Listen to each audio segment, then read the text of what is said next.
Omni-Man summons the Guardians of the Globe and kills them all.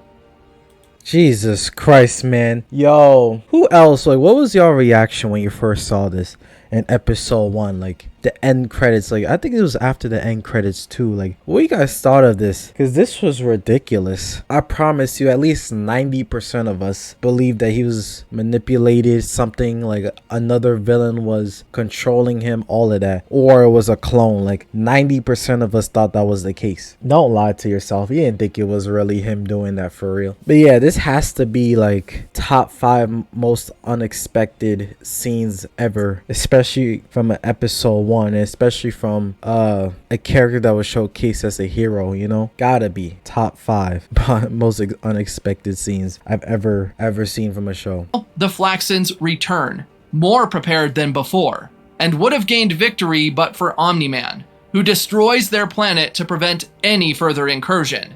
Damn, I ain't gonna lie, he did leave a hint there too. He was like, oh, this ain't your planet to conquer, or something like that. I be letting some dialogue slip by, but yo, for real, man, Omni-Man, he was moving differently in season 1. Back at the Guardians' headquarters, Darkblood, a demon detective, in his bid to learn more about the Guardians' death, speculates that one of the Guardians is the killer. Yeah, this guy right here, he was him throughout the whole show. He knew what he was doing. He was like the only one that was really on it, like really taking this seriously. Like everyone else was pretty much slacking. And I mean, you can't really blame them as much, because why wouldn't they have blind faith on Omni-Man, especially when he's been the primary protector of the planet for so long. It's like if in My Hero, like All Might did something like this. Like, come on now. Nobody would expect that. Like, no one would really, like, come on. When you're the symbol of peace, like, of all that, like, who's gonna question you for real like that? So this guy's right here is goated for being unbiased. But I mean, I guess when everyone sees you as a demon, like, how can you be biased to Omni-Man, right? Like, you look like a villain, even though you're like probably the greatest hero out of the whole show. Following the visit, Nolan confronts Darkblood for coming to his house and scaring his wife. In return, Darkblood asks why he killed the Guardians, but he denies the accusation and storms out. Okay, that's another thing. Why was he so hesitant to tell the truth about, especially if he didn't, because I could have sworn in the final episode he said like, yeah, I really don't care about this planet. It was just, you know, we just needed to benefit for our bloodline, for our planet and all that. Like, if he truly didn't care, why would he lie, you know? Like, it wouldn't matter in the end if he told the truth or lie, because I think he said that to his son that he thinks that he would understand anyways. Like, he thought he would have understood why he's doing all of this and blah blah blah. So that's actually an interesting thing to think about, is like, why was he lying throughout the season if he didn't care about the planet as much as he said he doesn't care and all of that, you know?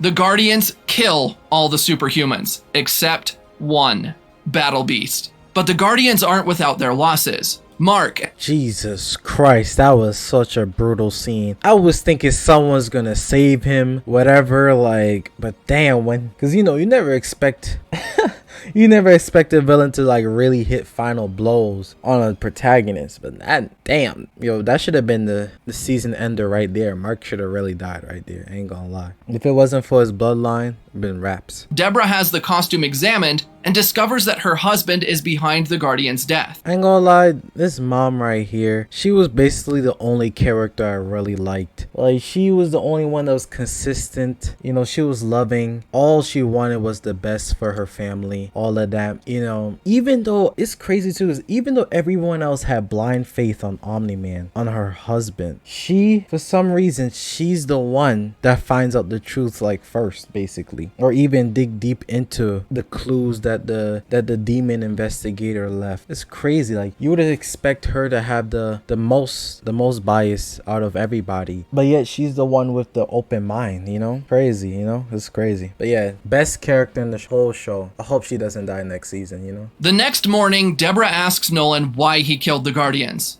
Nolan finally agrees to have done it, but doesn't explain why.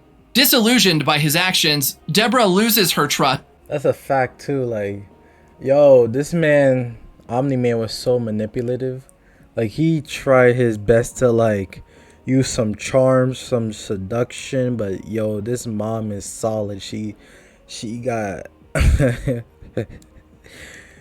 she's top tier mama mentality stoicism. Like what?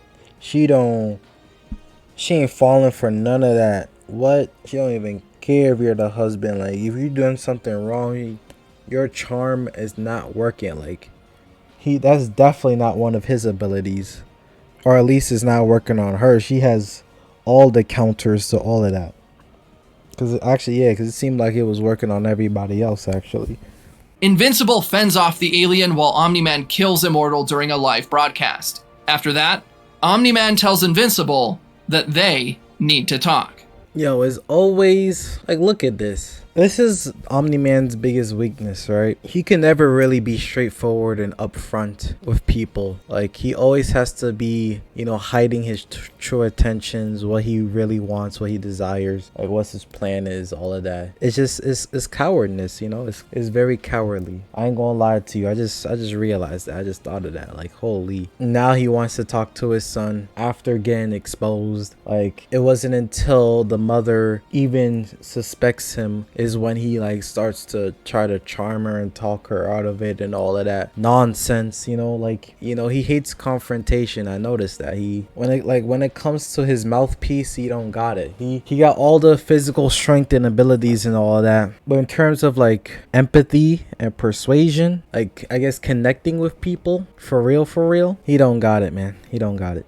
Mark gets there and finds out Alan, an alien sent to warn Earth about Viltrumite on the planet. Alan tells him about the plans other planets have to join forces and fight against the Viltrumites. That was a pretty good ending, I ain't gonna lie to you. But yeah, W recap. I really needed this. Now I starting to remember a lot of stuff, a lot of things that are happening.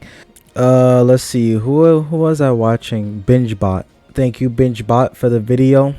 Probably leave a link to your channel in the description, even though more people probably know you than me, but still, just in case.